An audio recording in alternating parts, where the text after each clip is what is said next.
Bienvenidos a Expreso de Oriente. Hoy dedicamos este programa para desentrañar el vasto poderío de las monarquías de Medio Oriente. Primero veremos dónde se ubican estas monarquías y cómo, en muchas ocasiones, sus dirigentes concentran la casi totalidad de los poderes. Analizaremos también cómo estas grandes familias han logrado quedarse en el poder y cómo mantienen su control sobre la población. Finalmente abordaremos cómo las grandes monarquías del Golfo se han impuesto en la escena internacional, convirtiéndose en socios indispensables para el mundo. En Medio Oriente existen 7 monarquías. Hay 3 reinos, Arabia Saudita, Jordania y Bahrein, 3 emiratos, Kuwait, Qatar y Emiratos Árabes Unidos, y un sultanato, Omán. Pocos países como Kuwait tienen un régimen constitucional donde el emir comparte el poder con el parlamento. Sin embargo, en 2024, el emir suspendió el parlamento por 4 años. En los otros países, el poder está completamente o casi en manos de la familia dirigente. Es el caso de Arabia Saudita. Si bien el trono se pasa normalmente de hermano a hermano, el rey Salmán decidió nombrar a su hijo, Mohammed bin Salman, o MBS, como príncipe heredero. Le cedió casi todas sus responsabilidades y MBS ha concentrado cada vez más los poderes. En el caso de Qatar existe un parlamento, pero sus miembros son escogidos por el emir Tamim bin Hamad Al Thani, quien tiene poder de veto sobre cualquier decisión. Por su parte, Emiratos Árabes Unidos es una federación de 7 emiratos autónomos y unidos en 1971. El jefe de Estado es el emir de Abu Dhabi y el primer ministro el emir de Dubái. Existe un Consejo Supremo que reúne a los 7 emires y que tiene el poder legislativo y ejecutivo. Los países del Golfo estuvieron bajo protectorado británico hasta los años 60 y 70. En su independencia, las familias provenientes de clanes importantes que gozaban del apoyo británico se convirtieron en emires y se crearon oficialmente estas monarquías. Para el análisis nos acompaña Ignacio Gutiérrez de Terán, profesor de Estudios Árabes e Islámicos en la Universidad Autónoma de Madrid. Hola Ignacio, ¿cómo estás? ¿Cómo estas monarquías han logrado mantenerse en el poder desde su independencia durante décadas?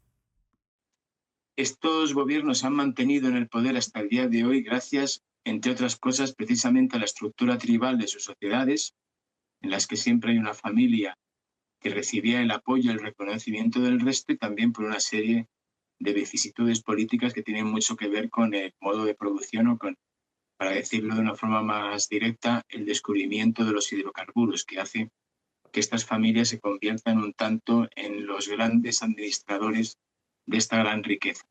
Tengamos en cuenta también que en buena parte de estas sociedades la mayor parte de la población que reside allí es extranjera, lo cual hace que haya un nexo de unión entre los habitantes originarios de estos países o monarquías y las familias que los gobiernan, que utilizan una especie de mezcla de sistema de negociación tribal con un régimen autocrático en el que hay una especie de acuerdo tácito. Esta población recibe una serie de beneficios económicos derivados de la producción de los hidrocarburos y al mismo tiempo la familia goza de potestad casi absoluta para mantenerse en el poder. Y en países como Qatar, por ejemplo, el 85% o más de la población es extranjera. ¿Qué consecuencias tiene eso para el país? Tengamos en cuenta que en algunos de estos países el número de residentes nacionales, es decir, de personas que tienen la nacionalidad del país, no pasa del 15 o del 20%, casos de Emiratos Árabes Unidos o de Qatar.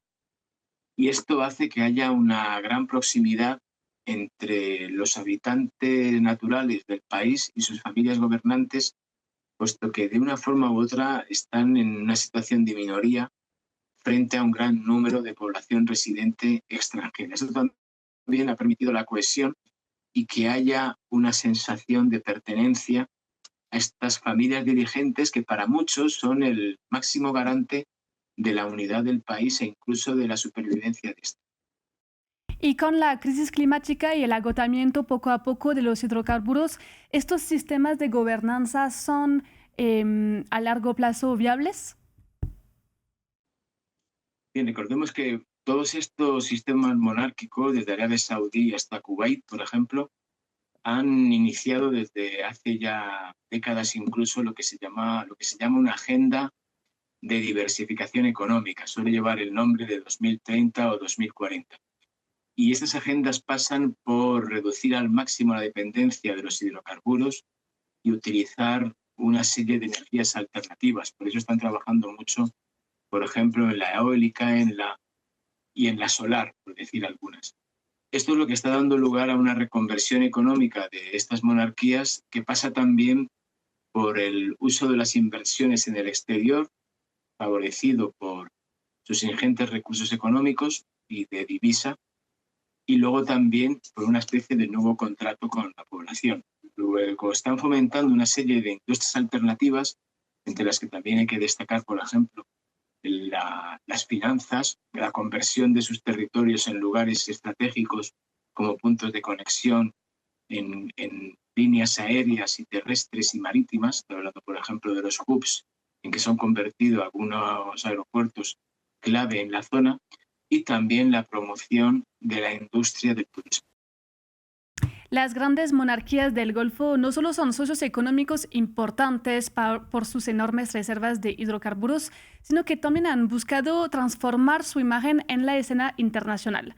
Países como Arabia Saudita buscan la modernización al mismo tiempo que la continuidad de un régimen autócrata. Lo vemos en el informe. Un mundo cada vez más dependiente del Golfo Pérsico. En los últimos 15 años, las grandes monarquías del Golfo han hecho un giro estratégico clave. Además de ser socios indispensables por sus reservas de hidrocarburos, han usado los ingresos del petróleo y gas como arma geopolítica. Gracias a la multiplicación de sus fondos soberanos, invierten masivamente en los países occidentales, en ámbitos como la tecnología, las infraestructuras, el turismo o la propia deuda de los países. También han comprado y alquilado millones de hectáreas de tierras cultivables en América Latina, África o Europa. Qatar, por ejemplo, ha invertido ampliamente en Reino Unido. Las empresas cataríes han invertido más de 100.000 millones de libras en la economía británica e inyectan miles de millones cada año en turismo. Hoy queremos aumentar nuestras inversiones en los sectores británicos de infraestructura, ciencia y tecnología, en particular la inteligencia artificial, la defensa y la educación. Las monarquías del Golfo, a menudo criticadas por sus violaciones a los derechos humanos, también han buscado imponer su soft power y han usado el deporte, y ante todo el fútbol, como valla publicitaria. El Fondo Soberano Qatarí QSI abrió el camino y compró el club parisino PSG en 2011. Y Qatar fue la sede del Mundial 2022. Ahora Arabia Saudita acogerá el Mundial 2034 y la Exposición Universal de 2030. Todos los saudíes ya se sienten orgullosos y esos sentimientos se han reforzado con estos anuncios. Hablamos de la Expo de 2030, de la Copa del Mundo, de proyectos enormes en Arabia Saudita. En un intento de diversificar su economía, los países del Golfo también se han vuelto centros de referencia en la inteligencia artificial, las energías renovables, el comercio de lujo o el turismo. Pero su economía depende en gran medida de los trabajadores extranjeros. En países como Emiratos Árabes Unidos o Qatar, más del 85% de la población es extranjera, provenientes de países como India, Pakistán, Bangladesh o Filipinas, que sostienen el esfuerzo de construcción y el sector de los servicios. Mientras, una élite de expatriados europeos o norteamericanos gozan de altos salarios y un estilo de vida lujoso. Para continuar, Ignacio Gutiérrez de Teherán sigue con nosotros, así que te pregunto, ¿qué tipo de hegemonía o cooperación han buscado los países del Golfo entre ellos? Bien, este es uno de los asuntos más debatidos sobre qué tipo de organización o de relación mantienen entre sí, si es una piramidal u horizontal de colaboración. Durante mucho tiempo podemos decir que ha habido un polo principal, que es Arabia Saudí, que ha sido el gran país dirigente, tanto por su poderío demográfico como geográfico y sobre todo económico, y también su relevancia religiosa, porque es el lugar donde se encuentran las dos ciudades santas del Islam y donde se produce la peregrinación anual y la optativa todos los años. Y por lo tanto, parece ser que ese ha sido el modelo que ha funcionado en la región del Golfo durante décadas. Ahora está cambiando y estamos viendo nuevas instancias o nuevos actores, como podría ser Emiratos Árabes Unidos, que están reclamando un mayor margen de soberanía y de independencia. Esto no quiere decir que haya una ruptura del consenso tácito o explícito que decía que Arabia Saudí era el líder de estos países, pero sí se está abriendo el campo y estamos viendo Emiratos Árabes Unidos con su propia agenda, o estados también como Qatar, que tienen también su propia dimensión sobre lo que hacer en la región y su relación con el. Pero es claro que hasta el día de hoy la clave de esta relación regional de los países del Golfo está establecida sobre el mantenimiento de unos intereses comunes, una visión más o menos similar de lo que es su actividad económica y sobre todo una relación geoestratégica clave con Estados Unidos. Todos estos factores permiten que estén en la situación en la que se encuentran. Hay países también como Arabia Saudita que están señalados a menudo por sus violaciones de los derechos humanos, pero que siguen siendo grandes socios de Occidente. ¿Cómo lo han logrado hacer?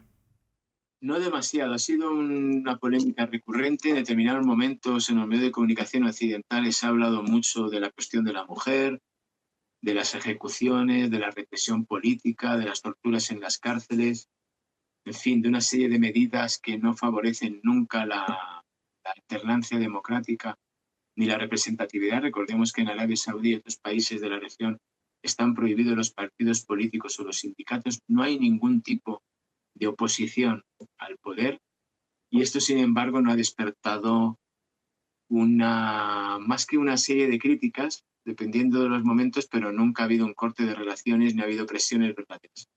Esto es debido a que Arabia Saudí, insistiendo en lo anterior, es eje fundamental en la política geoestratégica de Estados Unidos y Europa en la zona y por lo tanto se considera que la falta de derechos y democracia es algo que es asumible. No extraña, puesto que Europa y Estados Unidos, a pesar de su propaganda y de su retórica, nunca han utilizado este tipo de recursos de presión contra estados autoritarios y represivos, siempre y cuando que estos estados sirvan y hagan un favor a la política exterior y favorezcan los intereses económicos tanto de occidentales como de estadounidenses en la zona. Muchísimas gracias, Ignacio, por tu análisis. Muchas gracias a ustedes. Un saludo. Hasta aquí, Expreso de Oriente. Muchas gracias por acompañarnos y sigan con nosotros.